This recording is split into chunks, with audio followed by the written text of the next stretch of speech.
أعوذ بالله من الشيطان الرجيم. بسم الله الرحمن الرحيم. أمن خلق السماوات والأرض وأنزل لكم من السماء ماء فأنبتنا به حدائق ذات بهجة ما كان لكم أن تنبتوا شجرها أإله مع الله بل هم قوم يعدلون. صدق اللہ العظیم. اللہ رب العزت نے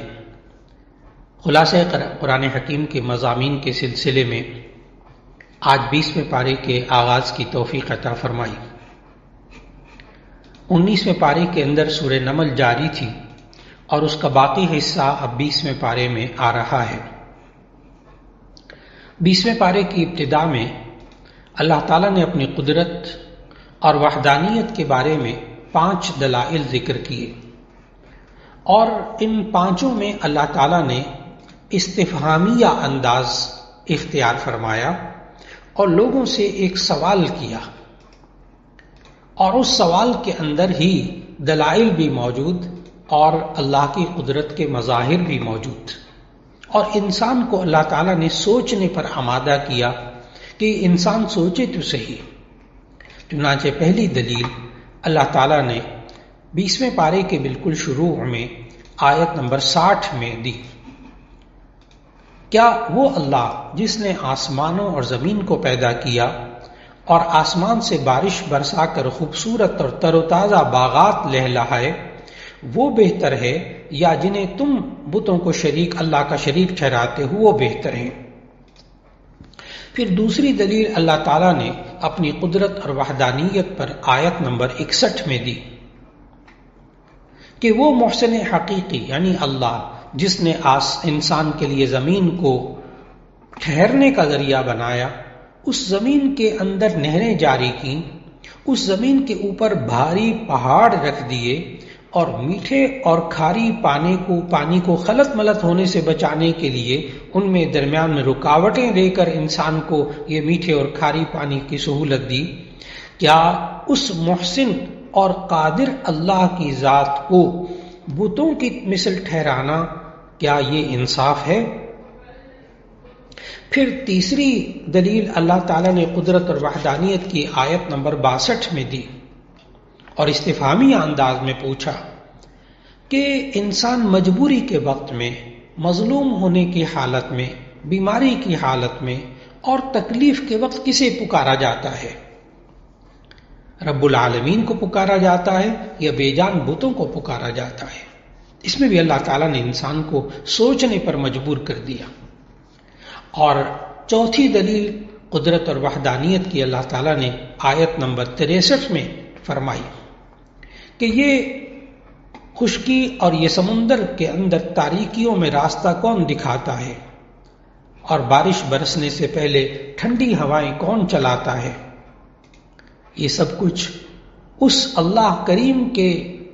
ذریعے ہوتا ہے. اللہ کریم کرنے والا ہے یا تمہارے ہاتھوں سے بنائے ہوئے بت یہ کرنے والے ہیں؟ پھر 5ویں دلیل اللہ تعالیٰ نے آیت نمبر 64 میں دی کہ انسان کو ابتدا میں کس نے پیدا کیا تھا، دوبارہ کون پیدا کرے گا؟ رب العالمین کے سوا کون ہے جس کا کوئی تم نام پیش کر سکو کہ اس نے پہلے پیدا کیا تھا وہی دوبارہ پیدا کرے گا؟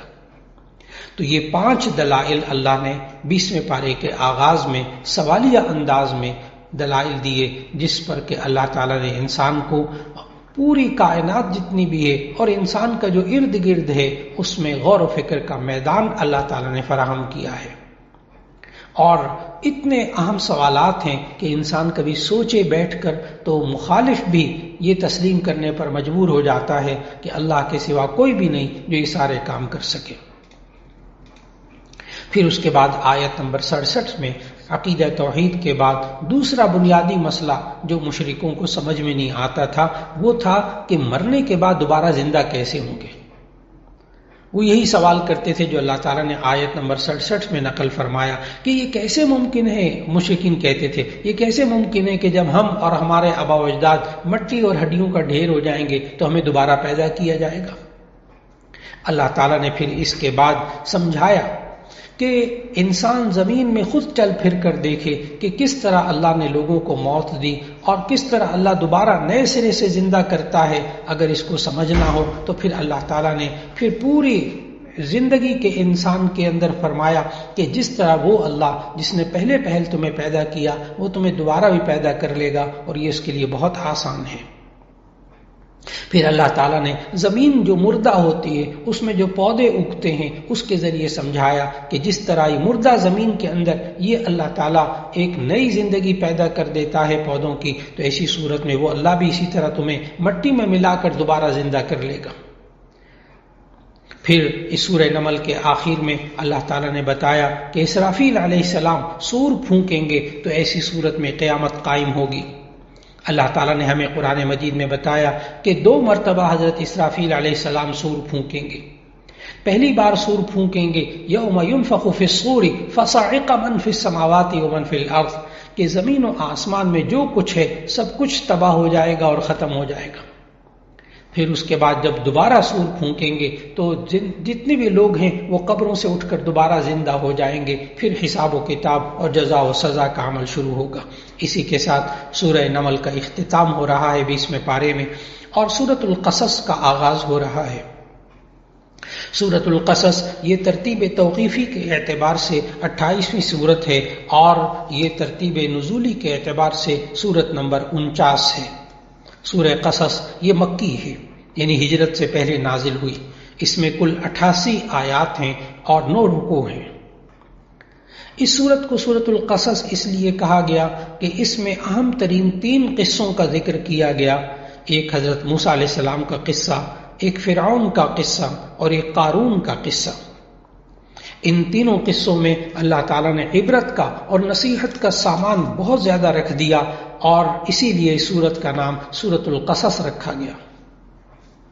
سورۃ القصص کا آغاز حروف مقطعات یعنی طاسین میم کے ساتھ ہوا، اور اس کے بعد اللہ تعالیٰ نے قرآن حکیم کی حقانیت بیان کی۔ پھر بعد کی آیات میں حضرت موسیٰ علیہ السلام اور فرعون کا قصہ تفصیل سے اللہ تعالیٰ نے سورہ قصص میں بتایا۔ ایک بات تو اللہ تعالیٰ نے یہ بتائی کہ فرعون مصر میں بڑا بن کر بیٹھا تھا، یہاں تک کہ وہ اپنے آپ میں خدائی کا دعویٰ کر بیٹھا تھا۔ دوسری بات اللہ نے یہ بتائی کہ تکبر اور ظلم کرنے میں یہ فرعون حد سے آگے بڑھ گیا تھا۔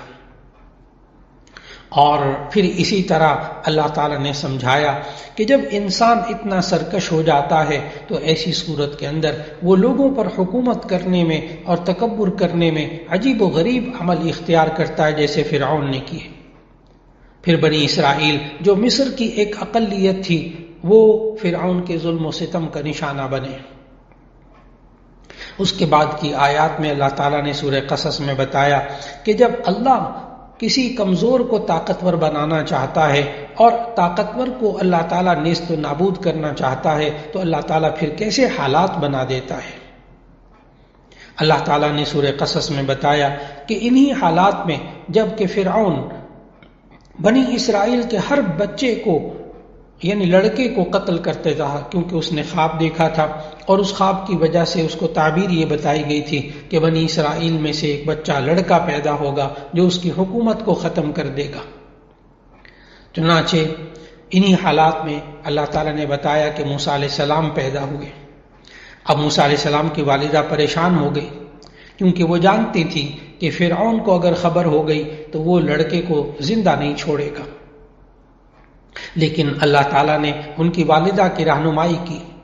انہوں نے ایک صندوق بنایا اور اس میں اپنے بچے کو لٹا کر دریائے نیل کی لہروں کے حوالے کر دیا۔ پانی کے اوپر تیرتے تیرتے آیات میں بتایا گیا کہ یہ صندوق کو فرعون کی خادماؤں میں سے ایک خادمہ نے اٹھا کر اس کی اہلیہ یعنی فرعون کی اہلیہ حضرت آسیہ کی گود میں لا ڈالا۔ پھر اللہ تعالیٰ نے آیات میں بتایا کہ فرعون اس معصوم بچے کو بھی ذبح کرنا چاہتا تھا، لیکن اللہ تعالیٰ کا فیصلہ کچھ اور تھا، اور یقیناً ہوتا وہی ہے جو رب چاہتا ہے کہ انسان کی ساری تدبیریں اور منصوبے سارے بیکار ہو جاتے ہیں۔ آسیہ کے ہاں اولاد نہ تھی فرعون کی بیوی کے ہاں، اس نے کچھ اس انداز سے بات کی کہ فرعون کے دل میں بھی آمادگی پیدا ہو گئی، اور پھر اس نے اس کو بچے کو قتل نہ کیا، یعنی موسیٰ علیہ السلام کو، اور وہ بچہ جو ہے وہ آسیہ کے گھر پلنے لگا۔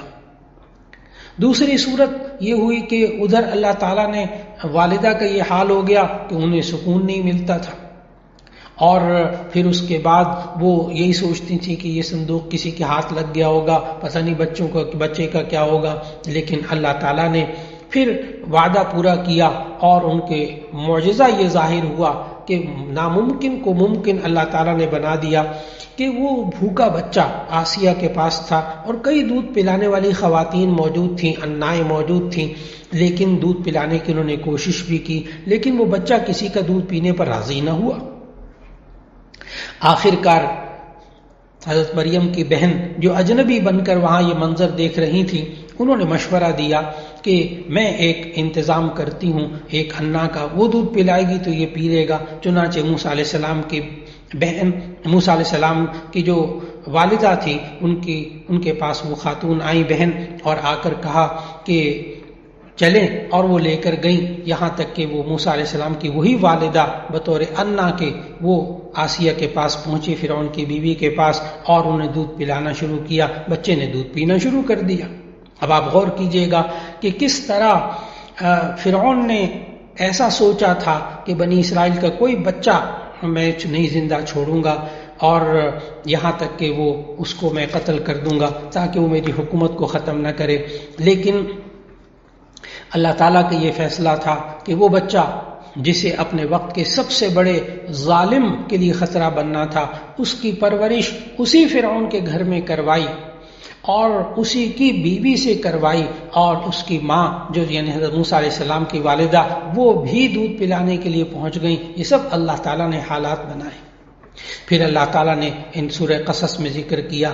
کہ جب موسیٰ علیہ السلام بڑے ہوتے ہیں، جوانی کی حدود میں قدم رکھتے ہیں، تو ان کے ہاتھوں ایک قبطی کا بھی خون ہو جاتا ہے، اس کا تذکرہ بھی اللہ نے کیا۔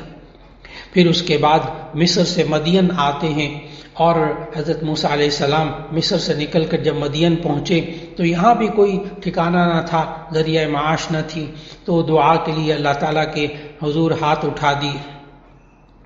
اور یہ کہا، یا رب میں تیری عطا کا فقیر اور محتاج ہوں۔ اس میں اس مختصر سی دعا کی حضرت موسیٰ علیہ السلام نے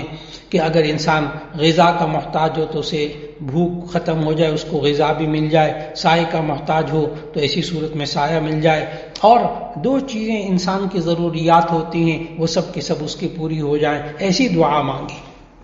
پھر اس کے بعد حالات بدلے، اللہ تعالیٰ نے وہ واقعہ ذکر کیا شعیب علیہ السلام کی بیٹیوں کا، اور کنویں والا واقعہ اگلی آیات میں آیا کہ کس طرح حضرت موسیٰ علیہ السلام ایک درخت کے سائے تلے بیٹھے تھے کہ دو باحیا اور پردہ دار بچیاں بکریوں کو ہانکتے ہوئے آ گئیں۔ ان بکریوں کو ازراہ احسان کنویں سے پانی کھینچ کر حضرت موسیٰ علیہ السلام نے ان کو پلا دیا اور ان کے پانی کا انتظام کر دیا، اور کس طرح وہاں کے جو لوگ تھے جو کہ نوجوان بچیوں کے لیے پانی کی رکاوٹ بنے ہوئے تھے، ان کو کس طرح ان کے شر سے ان کو بچایا۔ یہاں تک کہ شعیب علیہ السلام کی اصل میں یہ بیٹیاں تھیں، اس وقت کے جو نبی تھے، یہ بیٹیاں اپنے والد حضرت شعیب علیہ السلام کے پاس پہنچیں اور جا کر اس نوجوان موسیٰ علیہ السلام کے بارے میں سفارش کی، اور سفارش کے الفاظ اللہ تعالیٰ نے قرآن مجید میں بتائے کہ کس طرح جا کر ان بچیوں نے یہ کہا، یا ابت استاجر ان خیر من استاجرت القوی الامین، اے ابا جان اسے کام پر رکھ لیجئے، بہترین کام والا وہ شخص ہوتا ہے جو طاقتور ہو، امانت دار ہو۔ پھر اس کے بعد حالات بدلتے گئے۔ اللہ تعالیٰ نے بتایا ان آیات میں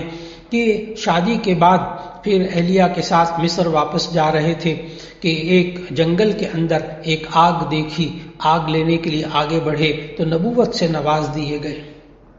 پھر نبوت عطا کرنے کے بعد اللہ تعالیٰ نے دو معجزے عطا فرمائے، ایک عصا کا معجزہ اور ایک ید بیضاء کا معجزہ، کہ وہ عصا جو تھی اس کو زمین پر ڈالتے تو وہ سانپ بن جاتی، اور جب وہ اپنے کپڑوں میں سے ہاتھ نکالا تو وہ روشن ہاتھ ہو گیا۔ پھر اللہ تعالیٰ نے موسیٰ علیہ السلام کو فرعون کے سامنے دین کی دعوت اور کلمہ حق کہنے کے لیے بھیجا۔ فرعون نے نہ ماننا تھا، نہ مانا۔ اللہ تعالیٰ نے اسے اٹھایا اور ایسی صورت میں حالات ایسے بنا دیے کہ پھر موسیٰ علیہ السلام اپنے لشکر کے ساتھ، موسیٰ علیہ السلام اپنے بنی اسرائیل کے تمام افراد کے ساتھ، یہ تو اس بحیرہ قلزم کو انہوں نے پار کر لیا، لیکن اس کے ساتھ ساتھ یہ موسیٰ علیہ السلام جب پار ہو گئے تو اللہ تعالیٰ نے ایسا حالات بنائے کہ فرعون جب ان کا پیچھا کرتے ہوئے آنے لگا تو ایسی صورت میں اللہ تعالیٰ نے اس کو غرق کر دیا۔ چنانچہ اللہ تعالیٰ نے موسیٰ علیہ السلام کے واقعات سے جو ہمیں سبق دیا ان آیات میں، وہ یہ ہے کہ اگر انسان اپنی مصیبتوں پر صبر کرے، تکلیفوں میں صبر کرے، تو دنیا اور آخرت میں اس کے اچھے نتائج برآمد ہوتے ہیں۔ دوسرا ہمیں یہ سبق ملتا ہے کہ جو شخص اپنے معاملات میں اللہ پر بھروسہ کرتا ہے، اللہ تعالیٰ اس کی مشکلات ضرور آسان کر دیتا ہے۔ اور تیسری بات ہمیں یہ معلوم ہوتی ہے ان آیات سے، موسیٰ علیہ السلام اور فرعون کے واقعے سے، کہ جب اللہ تعالیٰ کے ساتھ معاملہ انسان کا خوب تعلق والا، گہرا تعلق والا بن جاتا ہے تو ایسی صورت میں بڑی سے بڑی طاقت بھی انسان کے سامنے یہ ریزہ ریزہ ہو جاتی ہے۔ اور پھر ہمیں یہ بات بھی سمجھ میں آتی ہے موسیٰ اور فرعون کے واقعے سے کہ اگر کوئی بندہ حق بات پوری استقامت کے ساتھ کہے تو ایسی صورت میں اللہ تعالیٰ اس کے ساتھی بھی پیدا کر دیتا ہے۔ پھر اللہ تعالیٰ نے ہمیں یہ بھی سمجھایا ان آیات میں کہ جس شخص میں ایمان پختہ ہو جائے تو وہ معاشرے کے ہر معاملے کا مقابلہ کر سکتا ہے۔ اور پھر اسی طرح باطل کتنا ہی طاقتور کیوں نہ ہو، فرعون سے بڑا طاقتور کون ہوگا بظاہر دنیا میں، لیکن اللہ تعالیٰ نے اس کو بھی ناکام بنا دیا۔ اور پھر ایسی صورت میں ہمیں یہ بھی سمجھایا کہ فرعون جس طرح تکبر میں مبتلا ہوا، اپنی ظاہری زندگی کو، دنیا کی زندگی کو اور اللہ ہی کی دی ہوئی نعمتوں کو جس طرح اس نے اپنے حق میں استعمال کیا اور لوگوں پر ظلم کے لیے استعمال کیا، اللہ تعالیٰ نے اس کو، ظالم حکمران کو، اس کی بدعملیوں کے نتیجے میں تباہ کر کے رکھ دیا۔ پھر موسیٰ اور فرعون کا واقعہ بیان کرنے کے بعد اللہ تعالیٰ نے آیت نمبر 47 میں اہل مکہ کو تنبیہ کی۔ پھر اس کے بعد آیت نمبر 52 سے 55 تک اہل کتاب میں سے جو ایمان لانے والے ہیں اللہ تعالیٰ نے ان کی تعریف کی۔ پھر اس کے بعد آیت نمبر 57 میں مشرکین کی جہالتوں اور حماقتوں کا ذکر کیا۔ پھر آیت 60 اور 61 میں اللہ تعالیٰ نے دنیا فانی کے مال و متاع سے، دھوکے سے بچنے کی تلقین کی کہ یہ دنیا کا سارا مال اور یہ نعمتیں اور یہ دنیا میں جو نظر آتا ہے یہ لہو و لعب میں سے ہے اور اصل مقصد آخرت ہے۔ پھر اس کے بعد اللہ تعالیٰ نے آیت 62 سے 66 تک قیامت کے مناظر بتائے، اور پھر اس کے آخر میں اللہ تعالیٰ نے انسان کی تخلیق اور کائنات کی تخلیق اور اللہ تعالیٰ نے اپنے اختیار کے بارے میں بتایا۔ پھر اس کے بعد سورۃ القصص کے اندر ایک اہم واقعے کا ذکر آتا ہے اور وہ ہے قارون کا واقعہ۔ قارون جو تھا یہ رشتہ داری کے اعتبار سے حضرت موسیٰ علیہ السلام کا دور کا رشتہ دار تھا، اور بعض علماء نے چچا زاد بھائی بھی قرار دیا۔ یہ اپنے دور کا بہت بڑا سرمایہ دار تھا، اور اس کے خزانے کی صرف چابیاں اٹھانے کے لیے اللہ تعالیٰ نے ہمیں ان آیات میں بتایا کہ طاقتور مردوں کی ایک بڑی جماعت کی ضرورت پیش آتی تھی۔ یہ دولت کی فراوانی نے اس قارون کو خود سر اور مغرور اور سرکش بنا دیا تھا۔ حضرت موسیٰ علیہ السلام نے قارون کو سمجھایا کہ مال و دولت پر مت اتراؤ، اللہ اترانے والوں کو پسند نہیں کرتا۔ اللہ نے جو کچھ دیا ہے اسے اللہ کی رضا حاصل کرنے کے لیے خرچ کرو، جیسے اللہ نے تمہارے ساتھ احسان کیا ہے اسی طرح تم بھی لوگوں کے ساتھ احسان کرو، نہ کسی پر ظلم کرو اور نہ غلط ظلم کی جگہ میں پیسہ خرچ کرو۔ لیکن اس کے جواب میں اس قارون نے وہی جواب دیا جو دنیا کا ہر مغرور، متکبر، دولت مند جواب دیتا ہے۔ آیت نمبر 78 میں اللہ تعالیٰ نے وہ جملہ نقل کیا کہ قارون نے یہ کہا، مجھے یہ مال میری عقل مندی اور میری محنت کے بل پر مجھے ملا ہے۔ آج یہ انسان بھی یہی بسا اوقات جب انسان کو اللہ نعمتیں دیتا ہے اور یہ انسان یہ سمجھتا ہے میں نے محنت کی تھی، میں نے تعلیم حاصل کی تھی، میں نے ڈگریاں لی ہیں، میں راتوں کو جاگا ہوں، میں نے اپنی زندگی کھپائی ہے، یہ میرا مال ہے، اس میں اللہ کا بھی حق نہیں، بندوں کا بھی حق نہیں. یہی سرکشی ہے جو قارون کے ذہن میں آئی. لیکن پھر ہوا یوں کہ اللہ تعالیٰ نے حالات ایسے بنائے کہ اس قارون کے گھر سمیت، اس کی دولت سمیت اللہ نے اس کو زمین میں دھسا دیا. اور ایسی صورت کے اندر قارون کے واقعے سے اللہ نے ہم سب کو ایک نصیحت کر دی کہ آیت نمبر 83 میں اللہ تعالیٰ نے فرمایا آخرت کا گھر ہم نے ان لوگوں کے لیے تیار کیا ہے جو ملک میں بڑا بننے اور فساد کرنے کا ارادہ نہیں رکھتے، اور انجام اللہ نے پرہیزگاروں کا رکھا ہے.